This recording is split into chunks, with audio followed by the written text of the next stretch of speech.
Minute man 3ని వాళ్ళంత అర్జెంటుగా ఎందుకు చేయాల్సి వచ్చింది? అంటే ఏమన్నా ఇరాన్కి అదే రష్యా చైనాలు ఏమన్నా? లేదు, ఇది యాక్చువల్లీ టెస్టింగ్ ఫేజ్లో ఉంది, ఇంకా అది డెవలప్ కాలేదు మొత్తం మినిట్ మ్యాన్ 3 అనేది. ఇది ఒక చెప్పాలంటే ఒక పవర్ఫుల్ అమెరికన్ వెపన్. ఇది వాళ్ళు చాలా రోజుల నుంచి స్ట్రాటజిక్గా దీని గురించి ఆలోచిస్తున్నారు. డెఫినెట్గా ఇప్పుడు ఇరాన్, ఇజ్రాయెల్, యుఎస్ నడుస్తున్న యుద్ధంలో ఇప్పుడు ఎందుకు చేశారన్నది బహుశా ఒక మెసేజ్గా వెళ్తుంది ఇరాన్కి. చూడండి, మా దగ్గర ఆయుధాలు ఉన్నాయి, మేము వాడుకోవచ్చు కావాలంటే అని చెప్పేసి. ఎందుకంటే ఇది ఒక ఇంటర్ కాంటినెంటల్ బ్యాలిస్టిక్ మిసైల్, అంటే ఒక కాంటినెంట్ నుంచి ఇంకో కాంటినెంట్కి కొట్టచ్చు. మన దగ్గర అగ్ని ఉంది చూడండి, series 5, same series it is. So దాన్ని ఇవాళ మీరు చెప్పినట్ల కాలిఫోర్నియా బేస్లో వాండన్బర్గ్ స్పేస్ ఫోర్స్ బేస్ ఉంది. యూఎస్కి ఎయిర్ ఫోర్స్ ఒకటే కాదు, స్పేస్ ఫోర్స్ దాని కాకుండా సైబర్ ఫోర్స్ ఉంది. స్పేస్ ఫోర్స్ ఏం చేస్తారంటే మన ఇస్రో లాగానే, కానీ వాళ్ళు ఆర్మీ దానికి వాడుకుంటారు ఉపయోగం. మనం ఏమో కావాల్సినప్పుడు ఇస్రో వాళ్ళు పిలిపించుకుంటాం ఆపరేషన్ సింధూర్ టైంలో చేసినట్టు. వీళ్ళట డెడికేటెడ్గా ఉన్నారు. బహుశా మనం కూడా మన ఆర్మీ స్ట్రాటజీ రీకాస్ట్ చేసినప్పుడు ఆర్మీకి స్పెషల్గా స్పేస్ ఫోర్స్ క్రియేట్ చేయాలి. ఫర్ ఎగ్జాంపుల్ శాటిలైట్స్ ఉంటుంది, శాటిలైట్స్తో సహా మనం చూస్తుంటాం పాకిస్తాన్ ఆర్మీ ఎక్కడ ఉన్నారో, చైనీస్ వాళ్ళు ఎక్కడ కూర్చున్నారో మొత్తం శాటిలైట్స్ని చూస్తుంటాం. ఇప్పుడు కూడా మన ఇస్రో మీద ఉన్నాం, దాని మీద డిపెండెంట్. అంటే వాళ్ళు లాంచ్ చేసి ఇస్తారు, కానీ దాని మెయింటెనెన్స్ అన్నీ వాళ్ళు చూసుకుంటారు. అక్కడ కూడా మనం చూసుకోవాల్సిన ఒక ప్లాన్ ఉండాలి మన దగ్గర. బహుశా వస్తుంది 4-5 సంవత్సరాల తర్వాత. ఇప్పుడు జరుగుతుంది ఏంటంటే, మనం లాస్ట్ 24 అవర్స్లో చూస్తే చాలా మటుకు ఇరాన్ వాళ్ళ వైపు నుంచి వచ్చే మిసైల్స్ తగ్గింది, ఆల్మోస్ట్ 80% తగ్గింది. డే 1 లాంచ్ చేసిన మిసైల్ చూస్తే ఇప్పటికీ చాలా మటుకు తగ్గింది. దానికి కారణాలు చాలా ఉన్నాయి. ఒకటి, ఇరాన్ వాళ్ళ మిసైల్స్ని ఆపిపెట్టారు. అన్నీ ఒకటేసారి వాడుకుంటే ఏముండదు కదా. సో మెల్లమెల్ల వాడుకుంటున్నారు అనమాట. సో ఆ పరిస్థితులు చూస్తే వాద్వాన్ గారు ఇప్పుడు ఉన్న దాంట్లో ఇరాన్ పాసిబ్లీ వాళ్ళ లాంచర్స్ని కూడా కోల్పోయారు చాలా మటుకు. లాస్ట్ 36 అవర్స్లో ఇజ్రాయెల్, యూఎస్ కలిసి వాళ్ళ లాంచర్స్ మీద కాన్సన్ట్రేట్ చేశారు. అంటే ఎక్కడి నుంచి ఈ మిసైల్ లాంచ్ చేస్తున్నారో ఆ లాంచర్స్ని కొడుతున్నారు.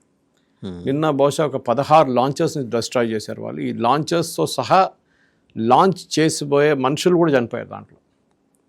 ఓకే, ఆర్మీ వాళ్ళు ఉండొచ్చు ఇరాన్లో. సో లాంచ్కి వెహికల్ బయటకు తీసుకొచ్చి దాన్ని సెట్ చేసేటప్పుడు వీళ్ళు శాటిలైట్ క్యాచ్ చేస్తుంది, అది బాంబ్ చేసేసారు వీళ్ళు ఇమీడియట్గా. సో అదొకటి నడుస్తుంది. అది కాకుండా మనం ఏం చూస్తున్నాం అంటే, ఈ ఇరాన్ వైపు నుంచి మీరు మొన్న అటాక్ చూశారు ఇక్కడ సైప్రస్ మీద. ఇప్పుడు ఆర్ఏఎఫ్ ఏమంటున్నారంటే, royal air force, Jack Starmer British prime minister statement ఏమి ఇచ్చారంటే, చాలా స్ట్రేంజ్ స్టేట్మెంట్. ఆ మిసైల్ ఇరాన్ నుంచి లాంచ్ చేయలేదంట. ఎస్టానిషింగ్. ఇది ఎక్కడి నుంచి లాంచ్ చేశారు మళ్ళీ. నేను కూడా ఆ రోజు చెప్పాను బహుశా మన డిబేట్లు కూడా, దట్ ఇంత దూరం మిసైల్ ఎట్లా ట్రావెల్ అయింది, ఎక్కడ యూరోప్, ఎక్కడ ఇరాన్. మీరు ఫ్లైట్లో వెళ్తే కూడా మీకు బహుశా 3-3.5 గంటలు తీసుకుంటుంది. ఎట్లా వెళ్ళింది ఇక్కడికి? ఇది ఒక పెద్ద డౌట్ వాస్తవన్ గారు. సో నడిమిట్లో ఎక్కడైనా ఏదైనా వెసల్ పెట్టి లాంచ్ చేస్తున్నారా దాని నుంచి డ్రోన్, లేకుంటే వాళ్ళే ఏదైనా ఇంకేదైనా ఫ్రెండ్లీ కంట్రీ ఉన్నారా, అక్కడి నుంచి లాంచ్ చేస్తున్నారా అని డౌట్ వస్తుంది. ఇప్పటికైతే తెలియదు మనకి ఎట్లా జరిగిందని. కానీ జాక్ స్ట్రామర్ స్టేట్మెంట్ని యూఎస్ ఖండించలేదు, ఇంకా వాళ్ళ నో అని చెప్పలేదు. అంటే ఇక్కడి నుంచే జరిగింది ఇది. అది కాకుండా ఇంకో లాంచ్ నిన్న జరిగింది, మీరు చూసుంటారు. ఒక ఇంటర్ బ్యాలిస్టిక్ మిసైల్ కొట్టారు వాళ్ళు టర్కీ వైపు. అవును, టర్కీలో ఒక అమెరికన్ బేస్ ఉంది చూడండి, ఎంత క్లీన్గా చేస్తున్నారు. ఎక్కడెక్కడ అమెరికన్ బేస్ ఉంది వాళ్ళని కొడుతున్నారు.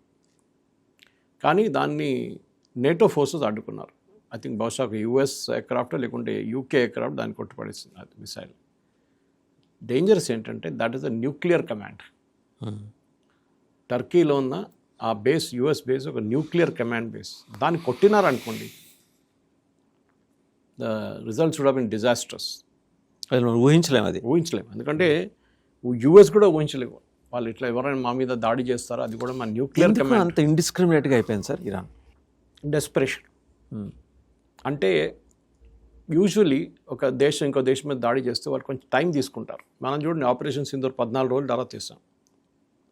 ఓకే, వెయిట్ చేసాం.